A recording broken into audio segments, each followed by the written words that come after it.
안녕하십니까. 설교문 영상 칼럼 첫 번째 시간입니다. 오늘 첫 번째 칼럼의 주제로는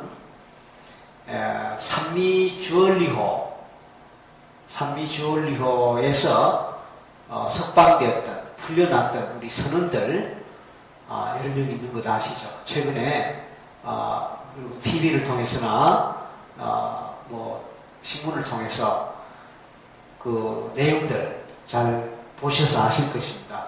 우리 국가적인 이슈 아니겠습니까? 그래서 이 산미주얼리호의 선원들이 석방되면서 이제 좀 시간이 지나게 됐지만 그분들이 경험하는 심각한 정신적, 육체적 후유증, 그것이 무엇이며 어떻게 우리가 바라봐야 할 것인가. 그래서 이제 산미주얼리호 석방 선원들의 PTSD라는 주제로 오늘 말씀드릴까 합니다. PTSD란 외상 후 스트레스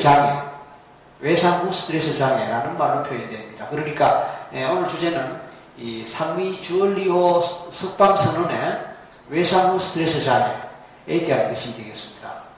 이 PTSD란 말은 물론 전문 용어이긴 하지만 또나 흔한 우리 생활 속에서 많은 사람들이 경험할 수 있는 또 흔한 하나의 증상이기 때문에 풀어서 길게 설명하지 않고 그냥 간단하게 PTSD라고 합니다. 근데 이 PTSD는 좀 전에 말씀드렸듯이 외상 후 스트레스 장애라는 말로 표현됩니다. 영어로는 Post Traumatic Stress Disorder. Post Traumatic이라는 말은 트라우마를 이제 말하는 건데, Post Trauma. 트라우마 이후에 있던 뜻입니다. Post라는 말은 후를 뜻하죠. 이 트라우마를 경험한 이후에 갖게 되는 이 스트레스 디소더, 스트레스. 우리 아는 스트레스죠. 디소더는 장애를 말합니다. 그러니까 문자 그대로 이 트라우마를 경험한 이후에 겪게 되는 스트레스 장애다. 이런 게 뜻이 되겠습니다. 그럼 트라우마가 뭐냐? 트라우마도 물론 일상적으로 이렇게 많이 쓰이는 단어죠. 외상이라고 사전적으로 번역을 합니다.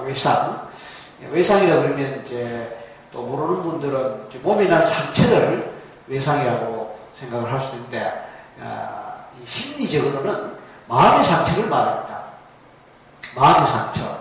충격을 받거나 놀라거나 아주 심하게 불안이나 공포를 경험하거나 이럴 때 이제 우리는 외상을 입는다. 그걸 트라우마를 경험한다. 이렇게 표현합니다. 우리가 인생을 살면서 누구나 놀라는 경험할 수 있습니다. 누구나 긴장하고 불안하고 공포스러운 경험할 수 있습니다. 어릴 때 엄마가 안 보이기 때문에 엄마가 없어서 불안하다든지 얼마든지 있을 수 있죠. 또 학교에서 선생님한테 아주 심하게 야단맞아서 굉장히 공포스러웠다. 또 친구들하고 싸우는 가운데 아주 굉장히 긴장을 많이 했다. 또 부모님께 혼나는 경우도 마찬가지로 이제 불안하고 긴장하고 두렵죠. 그걸 견디지 못해서 가출하는 학생도 있고, 어릴 때 학창 시절에 이런저런 이유로 이 트라우마 경험할 수 있습니다. 그 다음에 이제 저희는 이제 학창 시절에 중학교 때부터 사실은 경쟁 시험을 쳤습니다. 그래서 이제 저 같은 경우는 참 개인적인 얘기긴 하지만 중학교 시험에서 1차 시험에 낙방한 경험이 있어요. 그래서 상당히 실망하고 또 기분도 나쁘죠, 당연히. 근데 이제 대부분의 학생들은 이 시험에 떨어져도 좀 실망하고 기분 나쁜 상태에서 그 다음 또 2차 시험을 준비하거나 아니면 재수를 해서 다음 기회를 노리거나 그렇게 하는데, 그 중에는 그 자체가 트라우마가 돼갖고 굉장히 충격을 받거나 심한 좌절감에 빠져갖고 헤어나지 못하는, 그래서 우울증에 걸린다거나 그렇게 이제 힘든 시간을 보내는 경우도 참 많거든요. 그런 경우도 있고, 또 아주 친한 친구가 있었는데 어릴 때 이렇게 아버지가 전근 가시는 바람에 이사를 가더라고, 다른 도시로 이사를 가더라고, 또는 이민을 가더라고, 내가 가거나 아니면 친구가 가거나 갑자기 이제 그 친구와 단절됐다. 그럴 때 굉장히 상처를 입는 경우도 있고요. 또 친구하고 심하게 싸워갖고 뭐 배신감을 느꼈다. 아니면 뭐 속상함을 느꼈다. 이래서 또 상처를 입는 경우도 있고, 또 사랑하는 사람하고 또 헤어지는 경험 때문에 또 상처를 입고 고통을 받는다. 이런 게 다 이제 트라우마 경험입니다. 성인 시기에 와서도 마찬가지죠. 뭐 부도가 났다, 사업을 하다가 부도가 났다, 아니면 뭐 십수년 전에 우리가 IMF를 경험했지 않습니까? 그때 많은 분들이 이 실직했던 경험 하셨거든. 그때 또 참 마음의 상처 참 많이 입었습니다. 한 가장으로서 가족을 책임져야 되는, 경제적으로 가족을 책임져야 되는 그런 입장에 있는 분이 오늘 갑자기 직장에서 실직을 했단 말씀입니다. 그럴 때 그 마음의 상처가 얼마나 컸겠습니까? 이게 바로 트라우마가 되거든요. 그런 거라든지, 아니면 사업이 부도가 나서 또 트라우마가 됐다. 그런 경우뿐만 아니고, 부부 관계에서 뭐 이렇게 원만하지 못해서 뭐 이혼을 하게 됐다. 뭐 이것도 하나의 트라우마가 되겠고, 또 가족 중에 사랑하는 뭐 가족 중에 한 사람이 뭐 큰 사고를 경험했다. 교통사고 같은, 또는 어떤 이유로 사망을 하게 됐다. 이것도 트라우마죠. 어쨌든 이 어린 시절이나 나이를 먹어서나 이 트라우마 경험은 누구나 할 수 있습니다. 그런데 처음에 말씀드렸던 사모 주얼리로 우리나라 이 선박이 아주 먼 바다, 먼 나라로 항해하는 중에 해적들에게 잡혀서 오랜 기간 동안 억류되고, 오랜 기간 동안 말하자면 납치된 상태에서 직접적으로 생명의 위협을 받은 그 기간이 하루 이틀도 아니고 상당한 긴 시간 동안 지속되었을 때, 하루하루 편한 잠 잘 수도 없고 또 긴 시간 잘 수도 없지요. 바로 생명 위협을 받으니까요. 먹는 것도 이렇게 먹을 수 없을 테고, 그랬을 때 그네들이 그 기간 동안에 경험했을 고도의 아주 높은 수준의 긴장감, 불안감, 공포감, 거기다가 가족에 대한 걱정과 또 자기가 과연 살아날 수 있을까, 뭐 이런 데 대한 걱정, 불안, 긴장, 이런 말할 수 없을 것입니다. 그런데 어쨌든 극적으로 구출됐단 말입니다. 그래서 국내로 돌아왔습니다. 물론 그분들이 이제 신체 검사를 받고 필요한 절차를 밟았지만 최종적으로 이분들이 심각한 정신적 장애로 시달리고 있다라는 보도가 얼마 전에 났습니다. 물론 당연한 것 아니겠습니까? 상식적으로 충분히 생각해 볼 수 있는 그네들의 아픔이고 고통이고 상처이고 트라우마입니다. 자, 이런 트라우마는 유난히 이분들이 더 심하지요. 왜냐하면 직접적으로 생명의 위협을 매 시간마다 받아왔으니까요. 그러니까 지금 정작 안전하게 구출됐고 지금 이제는 아무 문제가 없는 상황이라 하더라도 계속해서 그런 악몽을 꾸거나 약간의 소리만 들려도 깜짝깜짝 놀란다거나, 또 어디 갈 때 혼자 절대 못 간다거나, 뭐 이런 이제 후유증을 겪는다는 것이죠. 이 후유증에서 벗어날 길은 무엇일까요?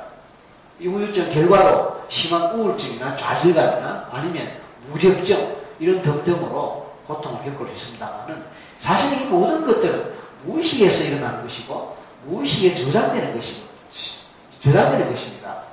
시간이 지나더라도 우리의 의식은 잊어버릴 수 있지만요, 우리의 무의식 또는 잠재의식은 그런 모든 기억들을 다 저장하고 있고, 특히 생명의 위협을 받았던 그런 순간에 봤던 장면들, 들었던 소리들, 그리고 느꼈던 감정적인 것들, 접촉했던 접촉감, 그 순간에 맡았던 냄새, 뭐 이런 것들은 생생하게, 아주 상세하게, 구체적으로 기억에 남아있기 마련입니다.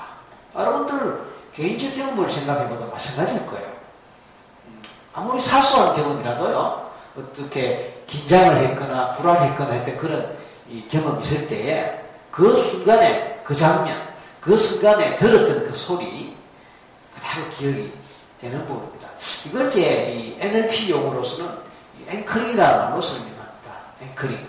뭐 제일 많이 알려져 있는 하나의 예가 배고픈 개 말이죠. 개에게 종소리를 들려주면 개가 종소리 듣자마자 입에 침이 생긴다, 침이 난다. 뭐 그런 실험에 뭐 많이 알려지지 않습니까? 이게 이제 일종의 이제 이 앵커링 되는 거거든요. 연합이 된다. 뭐 이런 뜻입니다. 그러니까 어떤 사람은 사이렌 소리만 들어도 깜짝깜짝 놀라는 사람이 있고요. 또 어떤 사람은 교통사고를 한번 당했던 사람은 이 빵빵 자동차 소리만 들어도 깜짝깜짝 놀란다. 이런 사람이 있습니다. 그 다음에 이제 고양이한테 한번 물렸던 사람은요. 그래서 뭐 깜짝 놀랐던 사람은 야옹 소리만 들어도 깜짝 놀란다. 이런 것은 이 소리에 대한 그 앵커링이거든요. 반면에 이제 어릴 때 자기 사랑하는 친구가, 아주 친한 친구가 교통사고를 당하고 피를 흘리면서 쓰러져 있는 모습을 보고 충격을 받았던 사람, 성인이 되어요. 빨간색만 봐도 깜짝 놀란다. 아니면 피를 봐면 깜짝 놀란다. 심지어 이제 어떤 분은 주사에 대해서 깜짝 놀란다. 이게 이제 우리 무의식 속에 입력이 되어 있거든요. 시각적 앵커링입니다. 그래서 이제 여러 가지 유형의 앵커링이 있을 수 있죠. 근데 이것들은 다 무의식에 입력되거나 무의식에 저장되어 있기 때문에 의식적으로 이것에서 벗어나기도 참 어렵거나 거의 불가능합니다. 우리 속담 있지 않습니까? 3살 버릇 8가지 같다. 그 3살 버릇이 뭡니까? 무의식에 입력되어 있는 그런 무의식의 내용들입니다. 그러니까 참 어렵거나 불가능하다 이런 뜻이죠. 그래서 이제 이분들이 이제 정신과 치료를 받는다 뭐 이런 이제 보도도 나오긴 합니다. 근데 이제 이 정신과 치료에서 주로 약물 복용을 하고 약물 치료를 하면서 이제 증상을 좀 완화시키는 그런 노력을 하겠죠. 근데 제가 봤을 때 제일 중요한 것은 이분들의 무의식에 어떻게 접근하고 무의식을 어떻게 직접적으로 다룰 것이냐 이것이 핵심일 것 같아요.